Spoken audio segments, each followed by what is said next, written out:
ಕರಿ ಎಲ್ಲ ದೊಡ್ಡ ಮಂದಿಗೆಲ್ರಿ ಹೆಂಗೆ ಅದಿರಿ ನಾನು ಆರಾಮದಿ ನೋಡ್ರಿ ನೀವು ಆರಾಮದಿರಿ ತಂದ್ಕೋತೀನಿ ಬರ್ರಿ ಇವತ್ತಿನ ಬ್ಲಾಗ್ನಲ್ಲಿ ಏನೇನು ಆಗ್ತದೆ ಅಂತ ತೋರಿಸ್ತೀನಿ ದಯವಿಟ್ಟು ಮೊದಲನೇ ಸಾರಿ ನೋಡಕತ್ತರ ಸಬ್ಸ್ಕ್ರೈಬ್ ಆಗಿರಿ ಹಾಗೆ ಆಲ್ ನೋಟಿಫಿಕೇಶನ್ ಕ್ಲಿಕ್ ಮಾಡಿರಿ ವೀಡಿಯೋನ ಸ್ಕಿಪ್ ಮಾಡಲಾರ್ದೆ ನೋಡಿ ಸಪೋರ್ಟ್ ಮಾಡಿರಿ ನಮ್ಮ ಪಪ್ಪಾಯಿ ಗಿಡಕ್ಕೆ ಪಪ್ಪಿಕಾಯಿ ಎಷ್ಟಾಗ್ಯಾವ ನೋಡ್ರಿ ಆದರೆ ಏನು ಮಾಡೋದು ಅದಕ್ಕೆ ರೋಗ ಬೀಳಾಕತ್ತೈತಿ ಇದಕ್ಕೆ ಯಾವ ರೋಗ ಅಂತಾರಂತ ಗೊತ್ತಿಲ್ಲ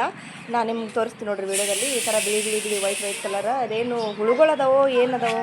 ಗೊತ್ತಾಗಲಾಗೈತಿ ಅದರಿಂದಾಗಿ ಏನು ಪಪ್ಪಾಯಿ ಹಣ್ಣಿನದಾವ ದಪ್ಪ ಆಗಲ್ಲಾಗ್ಯಾವು ಈ ಥರ ರೋಗ ಬಿದ್ದುಬಿಟ್ಟೈತ್ರಿ ಮೊದಲೆಲ್ಲ ಹಿಂಗಿರಲಿಲ್ಲ ಇದು ಯಾಕೆ ಹಿಂಗಾಗತ್ತ ಗೊತ್ತಾಗಲ್ಲಾಗೈತಿ ಆದ್ರೆ ಇದಕ್ಕೆ ಈ ರೋಗ ಹೋಗ್ಲಾಡ್ಸೋಕ್ಕೆ ಏನೇನು ಮನೆ ಮದ್ದು ನಿಮ್ಗೆ ಏನಾರು ಗೊತ್ತಿತ್ತು ಅಂದ್ರೆ ಹೇಳ್ರಿ ನನಗೂ ಗೊತ್ತಿಲ್ಲ ಆದ್ರೆ ಹಣ್ಣು ಆಗಂಗಿಲ್ಲ ಅಂತಂತೂ ಕನ್ಫರ್ಮ್ ಆಯಿತು ಇಲ್ಲಿ ಇನ್ನೊಂದು ಸೈಡಿಗೆ ಐತ್ರಿ ಇದು ಪಪ್ಪಿ ಗಿಡ ಇದಕ್ಕೆ ಸಣ್ಣದಾಗಿ ಇದಕ್ಕೂ ವೈಟ್ ಕಲರ್ ಆಗಿದ್ದು ಆದರೆ ಕೈಲೇ ತೆಗ್ದೀನಿ ನಾನು ಇದು ನೆಲಕ್ಕೆ ಐತಿ ತೆಗ್ದೀನಿ ಆದರೆ ಅದು ದೊಡ್ಡ ಗಿಡ ಒಂದು ಸ್ವಲ್ಪ ಎತ್ತರಕ್ಕೆ ಐತಲ್ಲ ನೆಲ್ಕಂಗಿಲ್ಲ ಆಮೇಲೆ ನಾನು ನಳ ಚಾಲು ಮಾಡಿ ಒಂದು ಸ್ವಲ್ಪ ನೀರಾಗಿ ಹೊಡೆದ್ರೆ ಹೋಗ್ತದೇನೆ ಅಂತ ಹೇಳ್ಕೊಂಡು ನಳ ಚಾಲು ಮಾಡಿ ಚಾವಿ ಚಾಲು ಮಾಡಿ ಪೈಪ್ ಹಚ್ಚಿ ಹಿಡಿದೆ ಆದರೆ ಅದಕ್ಕೂ ಹೋಗಲಿಲ್ಲ ಏನಾದರೂ ಮನೆ ಮದ್ದಿದ್ರೆ ಯಾರಾದರೂ ತಿಳಿಸ್ರಿ ನನಗೆ ಬಂದಿಲ್ಲ ಡಾಕ್ಟರ್ ಬರ್ನ ಹೇಳ್ತೀನಿ ಹೇಳಿ ಕೊಡೋ ಅಂತೇಳಿ ಸರ್ ಬರ್ನ ಹೇಳ್ತೀನಿ ಕೊಡೋ ಅಂತೇಳಿ ಡ್ಯೂಟಿ ಟೈಮ್ ಆಗಿತ್ತು ರೀ ಡ್ಯೂಟಿಗೆ ಹಾಗೆ ಅವಸರದ ಹೊಂಟೀನಿ ಹಾಗೆ ಅಜ್ಜಿ ಬೇಕು ಮಾತಾಡ್ಸಾತಾಳ ಹಾಗೆ ಅವ್ರು ಕೂಡ ಮಾತಾಡ್ಕೊತ ಹೊಂಟಿ ನೋಡಿರಿ ಇದು ಕ್ಷಯ ರೋಗದ ಸರ್ವೆ ಐತಿ 100 ದಿನ ಕಂಟಿನ್ಯೂ ಆಗಿ ಮಾಡೋದೈತಿ ಅಂದ್ರೆ ನಮ್ದು ಏರಿಯಾದಲ್ಲಿ ನಮಗೆ ಎಷ್ಟು ವ್ಯಾಪ್ತಿಯಲ್ಲಿ ಎಷ್ಟು ಮನೆಗಳು ಬರುತ್ತೋ ಅಷ್ಟು ಮನೆಗಳನ್ನು ಸರ್ವೆ ಮಾಡೋದಿರ್ತೈತಿ ಕರ್ನಾಟಕನಾಗ ಫ್ರೀ ಟ್ರೀಟ್ಮೆಂಟ್ ಇರ್ತದೆ ರೀ ಗುಳಿಗೆದೆಲ್ಲ ಫ್ರೀಯಾಗಿ ಕೊಡ್ತಾರೆ ಹಂಗೇನ್ರಿ ಇತ್ತಂದ್ರೆ ಹೇಳಬಹುದು ಕ್ಷಯ ರೋಗ ಅಂದರೆ ಟಿ.ಬಿ ನಾವು ಟಿ.ಬಿ ಅಂತ ಕರಿತೀವಿ ಕ್ಷಯ ಅಂತಲೂ ಕರಿತಾರೆ ಯಾವ ರೀತಿ ಹರಡ್ತೈತಿ ಮತ್ತು ಏನೇನು ಅದರ ಲಕ್ಷಣಗಳು ಅನ್ನೋದು ಈಗಾಗಲೇ ನಾನು ಭಾಳ ದಿನದ ಹಿಂದಿನ ವಿಡಿಯೋದಲ್ಲೆಲ್ಲ ಅದ್ರದ್ದು ವಿಡಿಯೋ ಮಾಡೇ ಹಾಕೀನಿ ಆಮೇಲೆ ಅದರ ಟ್ರೀಟ್ಮೆಂಟ್ ಯಾವ ರೀತಿ ಇರ್ತೈತೆ ಅನ್ನೋದು ಮೊದಲೇ ವಿಡಿಯೋದಲ್ಲೆಲ್ಲ ಹಾಕಿಬಿಟ್ಟಿನಿ ಅದ್ರ ಬಗ್ಗೆ ನೀಸೋದು ಮತ್ತು ಎಕ್ಸ್ಪ್ಲೇನ್ ಮಾಡೋದಿಲ್ಲ ಅಂದರೆ ಪ್ರತಿದಿನ ನಮಗೆ 20 ಮನೆಗಳನ್ನು ಸರ್ವೆ ಮಾಡಂತ ಹೇಳ್ಯಾರ ಹಾಗಾಗಿ ಎಲ್ಲ ಮನೆಗಳನ್ನು ಸರ್ವೆ ಮಾಡಿ ಮುಗಿಸಿ ಯಾರ್ಯಾರಿಗಾರ ಆ ಥರದ ಲಕ್ಷಣಗಳಿದ್ದು ಅಂದ್ರೆ ಅವರಿಗೆ ಸರ್ಕಾರಿ ಆಸ್ಪತ್ರೆ ತೊಗೊಂಡು ಹೋದಂದ್ರೆ ಅಲ್ಲಿ ಫ್ರೀಯಾಗಿ ಚಿಕಿತ್ಸೆ ಕೊಡ್ತಾರೆ 2 ಹಂತದಲ್ಲಿ ಇರ್ತೈತೆ ಅದು ಮಲ್ಟಿ ವ್ಯಾಸ್ಲರಿ ಮತ್ತು ಪ್ಯಾಸಿ ವ್ಯಾಸ್ಲರಿ ಅಂತೇಳಿ 2 ಹಂತದ ಕ್ಷಯ ರೋಗ ಇರ್ತೈತಿ ಸರ್ವೆ ಎಲ್ಲ ಮುಗಿಸ್ಕೊಂಡು ಮನೆಗೆ ಬಂದೆ ನೋಡ್ರಿ ಒಂದು 8 ಗಂಟೆಯಿಂದ 10 ಗಂಟೆ ತನಕ 2 ತಾಸ್ನಾಗ 20 ಮನೆಗಳು ಅದು ಜಲ್ದಿನ ಹೋಗಬೇಕು ಈ ಸದ್ಯ ಬಿಸಿಲು ಇರ್ತೈತಲ್ಲ ಜನನೂ ಯಾರೂ ಮನೆಯಾಗ ಇರಂಗಿಲ್ಲ ಎಲ್ಲರೂ ಜಲ್ದಿ ಹೊಲಕ್ಕೆ ಹೋಗಿಬಿಡ್ತಾರೆ ಕೆಲ್ಸಕ್ಕೆ ಹೋಗ್ತಾರೆ ಹಾಗಾಗಿ ನಾವು ಒಂದು ಸ್ವಲ್ಪ ಜಲ್ದಿ ಹೋದಂದ್ರೆ ಜಲ್ದಿ ಸಿಗ್ತಾರೆ ಬಂದು ಮತ್ತೆ ರೆಡಿಯಾಗಿ ಹೊಲಕ್ಕೆ ಹೊಂಟಿ ನೋಡ್ರಿ ಉಳ್ಳಾಗಡ್ಡಿ ಇನ್ನೊಂದು ಸ್ವಲ್ಪ ಸಪ್ರೇಟಾಗಿ ಆರ್ಸೋದು ನಡೆದೈತಿ ಚಲೋ ಇದ್ದವು ಸಣ್ಣ ಇದ್ದವು ಆಮೇಲೆ ದಪ್ಪಿದ್ದು ಬೇರೆ ಸೈಜ್ ಪ್ರಕಾರ ಈ ಥರ ತೆಗೆಯೋದೈತಿ ಅದ್ರ ಸಲುವಾಗಿ ಮತ್ತೆ ಬೈಕ್ ಮೇಲೆ ಕೂತ್ಕೊಂಡಿದ್ವಿ ನಮ್ಮ ಸಂಸ್ಕೃತಿಗೆ ಆರಾಮಿರಲಿಲ್ಲ ಹೊಟ್ಟೆ ಕಡೆ ಆಗತ್ತಿತ್ತು ಹಾಕಿ ಹೋಗಿ ದವಾಖಾನೆ ತೋರಿಸ್ಕೊಂಬರೋದ್ರಾಗೆ ಮತ್ತು ಊಟ ಅದು ಮಾಡ್ಬೇಕನ್ನೋದ್ರಾಗೆ ಬಂದೇ ಬಿಟ್ಟರು ಜಲ್ದಿ ಮನೇನ ಕೆಲಸನೇ ಮುಗೀತು ಹಾಗಾಗಿ ಮತ್ತೆ ಊಟನೂ ಬೇಡ ಏನು ಬೇಡ ಅಂತೇಳಿ ಜಲ್ದಿನೇ ಹೊಂಟೀನಿ ಒಂದು 10:30 ಅನ್ನಿಸ್ತೈತಿ ಅಂದ್ರೆ ನೆಳ್ಳಾಗ ಕೂತು ಮಾಡೋದಿರ್ತೈತಲ್ಲ ಅವಾಗ ಬಿಸಿಲು ಇರ್ತಿತ್ತು ಬಿಸಿಲಾಗೆಲ್ಲ ಕಿತ್ತೋದು ಆಗ್ತಿತ್ತಿಲ್ಲ ಹೋಳು ಹಾಕೋದು ಆಗ್ತಿತ್ತಿಲ್ಲ ಕಟ್ ಮಾಡೋದು ಆಗ್ತಿದ್ದಿಲ್ಲ ಹಾಗಾಗಿ ಒಂದು ಸ್ವಲ್ಪ ಈಗ ನೆಳ್ಳಾಗ ಕೂತ್ಕೆಂದ್ರೆ ಸಪ್ರೇಟ್ ಮಾಡೋದಿರ್ತೈತಲ್ಲ ಏನು ನಡಿತೈತಿ 10-11 ದಿನ ಹೋದ್ರೂ ನೋಡಿವ ಕಾರ್ಬಾರ್ ಗಾಡಿ ತಳಗೆ ನಡಿ ಅಂದ್ರೆ ಮ್ಯಾಗ ಬಂದು ಕುಂದಿರ್ತಾನ ಕಾಲಿಲ್ಲ ಮಗನೇ ನಿನಗೆ ಶೇಂಬಡಿಯ ಅಳತಿದಿ ನಡಿ ಅಂದ್ರೆ ಮಮ್ಮಿ ಕೈ ಸೋಲ್ತಾವಲ್ಲ ಹೆಂಗೆ ಗೊತ್ಕೋಬೇಕು ಈ ಕಡೆ ಒಂದು ಬಾಟ್ಲಿ ಈ ಕಡೆ ನೀನು ತಾಕಿನೇ ಅಳ್ಳಾಕತ್ತಾಳ ನಿದ್ದೆ ಬಂದಲ್ಲ ತಳಕಿ ಅಲ್ಲಿ ಹ್ಯಾಶ್ ಬಿಡು ಆಕಿಗೆ ಹೊಟ್ಟೆ ಕಡೆ ಅಳ್ಳಾತ ಮತ್ತೆ ಹಿಡ್ಕೊಂತೀವಿ ಮತ್ತು ನಿಮ್ಮ ಅಪ್ಪ ಬಿಡು ಅಂದಿದ್ನಲ್ಲ ಒಂದು ಯಾಕೆ ತರಬೇಕು ಒಂದಿಟ್ಟು ಬರಬೇಕು ಒಟ್ಟು ಹೆಂಗೆ ಹೊತ್ಕೊಂಬರಕ್ಕೆ ಇದು ಬೆಚ್ಚಗಾತಾವ ನೀರ ಇಲ್ಲಾಂದ್ರೆ ಕೈತಾವ ತಣ್ಣಗಿರ್ತಾವು ಸುತ್ತಿಟ್ನೆ ಅಂದ್ರೆ ಹಾಂ ಇಲ್ಲಾಂದ್ರೆ ಬಿಸಿಲಿಗೆ ಸುಡ್ತಾವ ನೀರ ಬಾ ಆ ಕಡೆ ಬುಟ್ಟಿ ಎಲ್ಲದ ಬುಟ್ಟಿ ತರಲಿಲ್ಲ ಏನು ಇದೆಲ್ಲ ಮಾಡಿ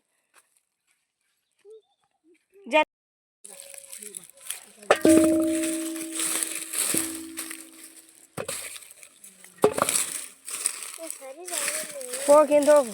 ಜಾಗ ಐತ್ಲ ರಗಡೆ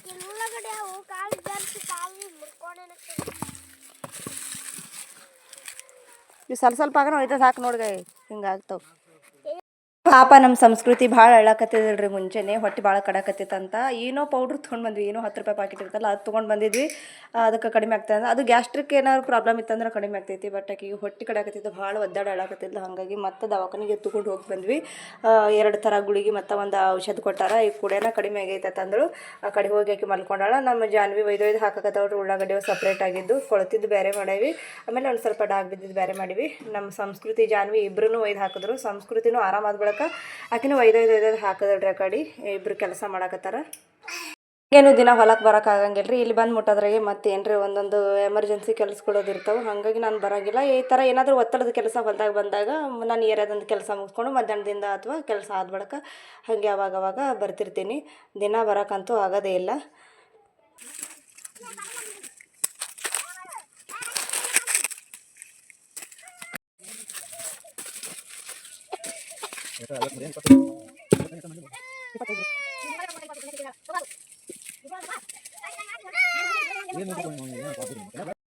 ಸುಂಬಾ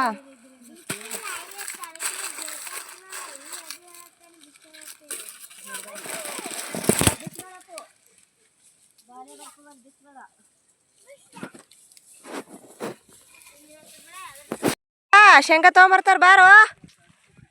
ತರ್ಲಿಕ್ಕೆ ಹೋದ ನೋಡ ನೋಡಿ ಶೇಂಗಾ ಕೊಟ್ಟಿವು ಇಲ್ಲೋಗ್ದಿ ತಾಯ್ತಾ ತೀತಾ ತೆಳಗ ನೆರಳಿಗೆ ಕೂತು ಕೆಲಸ ಮಾಡಕತ್ತೀವಿ ಅಂದ್ರು ಮಾರು ನೋಡ್ರಿ ಹೆಂಗಾಗೈತಿ ಝಳ ಬರ್ತೈತಲ್ಲ ಒಂದು ಸ್ವಲ್ಪ ಕಾವು ಬಿಸಿಲು ಬರ್ತೈತಿ ನಮ್ಮ ಸಂಸ್ಕೃತಿ ಆ ಕಡೆ ಹೋಗಿ ಕೂತಾಳ ನೋಡ್ರಿ ಜಾನ್ವಿ ಸಂಸ್ಕೃತಿ ಇಷ್ಟೊತ್ತನ ಕೆಲಸ ಮಾಡಿ ಪಾಪ ಅವಕ್ಕೂ ಹೈರಾಣ ಆಯಿತು ಕಾಲು ನುಸಾಕತ್ತವಂತ ಆ ಕಡೆ ಹೋಗಿ ಕೂತ್ಬಿಟ್ಟಾರ ಗಿಡದ ನೆರಳಿಗೆ ಹಾಕಿವಿ ಆಮೇಲೆ ಸೈಡಿಗೆಲ್ಲ ಸೀರೆ ಕಟ್ಟಿವಿ ಮ್ಯಾಂಗ್ನು ಎಲ್ಲ ಸೀರೆ ಕಟ್ಟಿವಿ ಒಂದು ಸ್ವಲ್ಪ ನೆರಳು ಇತ್ತಂದ್ರೆ ಉಳ್ಳಾಗಡ್ಡಿ ತಾಳ್ತಾವೆ ಇಲ್ಲಾಂದ್ರೆ ಮತ್ತೆ ಹಾಳಾಗ್ತಾವೆ ಜಾಸ್ತಿ ಅಂಥೇಳಿ ಆದರೂ ಆಗವೇ ಅವು ಯಾಕಂದ್ರೆ ಉಳ್ಳಾಗಡ್ಡಿ ಭಾಳ ದಿನ ತಾಳಂಗಿಲ್ಲ ಹಾಗಾಗಿ ಉಳ್ಳಾಗಡ್ಡಿ ಚೀಲದಾಗ ತುಂಬಿ ಲೋಡ್ ಮಾಡಿ ಕಳ್ಸತನ ಇನ್ನೂ ಭಾಳ ಹೈರಾಣ ಅದ್ರಿ ಇನ್ನು ಮತ್ತೊಂದು ದಿನ 2 ದಿನ ತುಂಬಲಿಕ್ಕೂ ಬರಬೇಕಾಗ್ತೈತಿ ಈಗ ಉಳ್ಳಾಗಡ್ಡಿ ಆರಿಸೋ ಕೆಲಸ ಮುಗೀತು 10 ಮಣಿಗೆ ಒಂದು 6:15 ಗಂಟೆ ಅದಾಗಿತ್ತು ಹೊಳ್ಳಿ ಹೊಂಟಿವಿ ನೋಡ್ರಿ ಕಡೆ ಮನೆ ಕಡೆ ಈ ಬೇಸಿಗೆ ದಿನ ಅದಲ್ಲ ಒಂದು ಸ್ವಲ್ಪ ಬಿಸಿಲು ಅನ್ನಿಸ್ತೈತಿ ಇನ್ನೂ 10 ಮುಣಗ್ದಂಗೆ ಅನ್ಸಂಗಿಲ್ಲ ಆದ್ರೆ ನೋಡ್ರಿ ಅಲ್ಲಿ ಸೂರ್ಯ ಎಲ್ಲ ಮುಣಗಿಬಿಟ್ಟಾನ ಎಷ್ಟಾಗೈತಿ ಟೈಮ್ ಅಂಥೇಳಿ ಒಂದು 6:15 ಗಂಟೆ ಅದಾಗೈತೆ ಅನ್ನಿಸ್ತೈತಿ 6:30 7 ಅಲ್ಲಕ್ಕೆ ಬಂದಿತ್ತು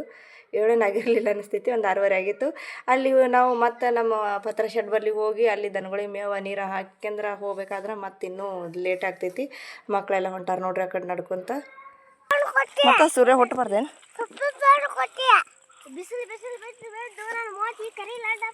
ಕರಿ ಲಡ್ಡು ಆಗ್ಯದ ನಮ್ಮ ಅಭಿ ನೋಡಿ ಕರಗಾಗಿಲ್ಲ ವೆಟ್ ಬೆಳಗನ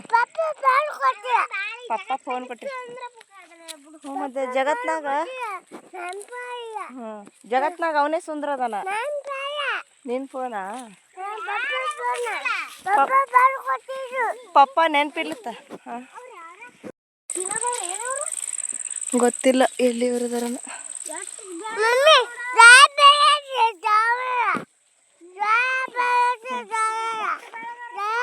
ದನಗಳಿಗೆ ಒಂದು ಸ್ವಲ್ಪ ನೀರು ಮೇವು ಮಾಡೋದ್ರಾಗ ಇನ್ನೊಂದು ಸ್ವಲ್ಪ ಟೈಮ್ ಐತೈತೆ ಅಂಥೇಳಿ ಇಲ್ಲಿ ಎಲ್ಲ ಕಟ್ಟಿಗೆ ಹೊಡೆದಿದ್ದು ಸಣ್ಣ ಸಣ್ಣ ಚೂರು ಬಿದ್ದಿದ್ದು ಅವೆಲ್ಲ ಗೊಳೆ ಮಾಡ್ಕೊಳಕತ್ತೀನಿ ನೋಡ್ರಿ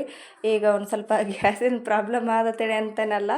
ನಾವು ಒಲೆ ಮ್ಯಾಗೆ ಮಾಡ್ತೀವಲ್ಲ ಅಡುಗೆ ಹಾಗಾಗಿ ಒಲೆ ಹೊತ್ಸಕ್ಕೆ ದೊಡ್ಡ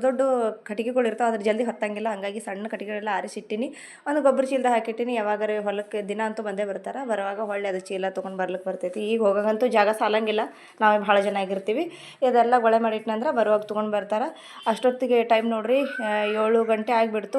ಓಕೆ ನಮ್ಮ ದಿನಚರಿ ಹಿಂಗಿತ್ತು ನೋಡ್ರಿ ಮತ್ತೆ ಮುಂದಿನ ಬ್ಲಾಗ್ದಲ್ಲಿ ಸಿಗ್ತೀನಿ ವಿಡಿಯೋ ನೋಡೋದಕ್ಕಾಗಿ ಧನ್ಯವಾದಗಳು ಹೀಗೆ ವಿಡಿಯೋನ ಸ್ಕಿಪ್ ಮಾಡಲಾರ್ದೆ ನೋಡ್ತಾ ಇರಿ ಸಪೋರ್ಟ್ ಮಾಡಿರಿ ಥ್ಯಾಂಕ್ ಯು